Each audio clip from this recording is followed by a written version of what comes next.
Hi, Westlight. Hope you all are well, safe, continuing to wear those face coverings, socially distancing, washing your hands.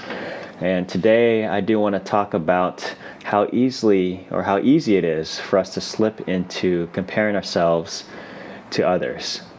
And when I think about this topic, I think about a couple examples in my life.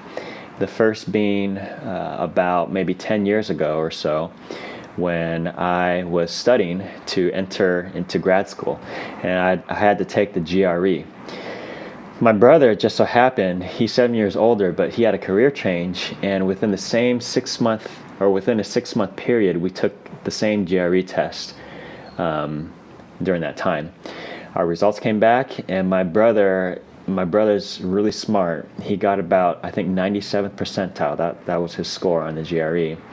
And my score came back, and I got about, I think, 78th percentile, and I was just drenched in shame and embarrassment, so much so that I couldn't take the test. You know, you can retake it, but I just didn't want to go through the effort of retaking it. Another example of me comparing myself to others is, because I did go to grad school, a lot of my friends, right after getting their bachelor's, they just went immediately into the workforce, and they got houses real quickly because they're able to build up their income, where I was left with student debt.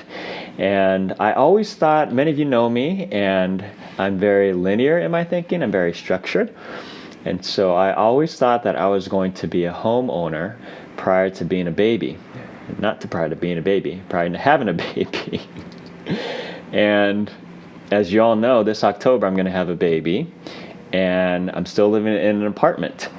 And just comparing yourself can be really toxic, comparing yourself to others. And I want to give you a small little tip to help you change your thought process whenever you slip into the rhythm of comparing yourselves to others. And I want to first talk about actually research and research methods. And so when we talk about research, you typically have an experimental group and you have a control group, right? And in the experimental group, you want to measure something that you're interested in, and you give them a drug, or you give them a certain type of experimental procedure. And then the control group, you give them a placebo.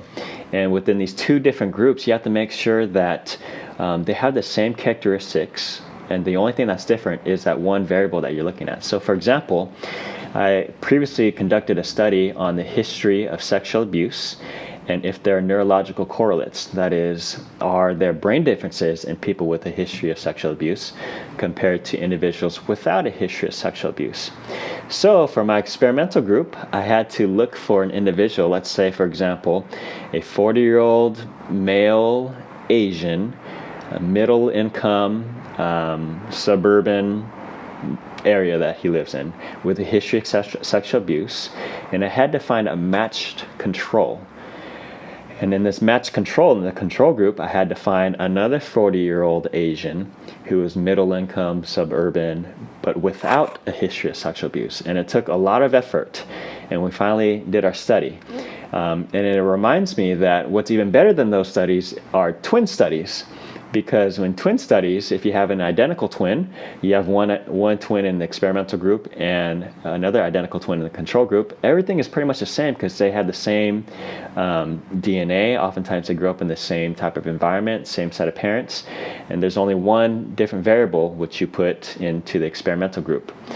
And sometimes what's even better than a twin study is longitudinal studies, which is basically you compare yourself to how you were in the past. So over the course of 10 years, these studies are rare because researchers have to look over the course of 5-10 years. How has this person grown with this experimental variable compared to another person who doesn't get the variable over the course of 10 years? And I'm sorry to provide all that background information, but I wanted to say that because a lot of times when we compare ourselves to others, it's not a fair comparison because everybody else has their own set of circumstances. Everybody else has their own different environment, SES, background, culture that contributes to their successes or current place in life. And the best thing that you can do is to model the longitudinal study and not compare yourself to others, but to compare yourself to a former version of yourself, to your past self. So for example, if you are a parent and you're saying, man, look at my friend. My friend, his kids are so much more well behaved. They go to better colleges. Their careers are so much better than my own kids. I've done a lousy job in parenting.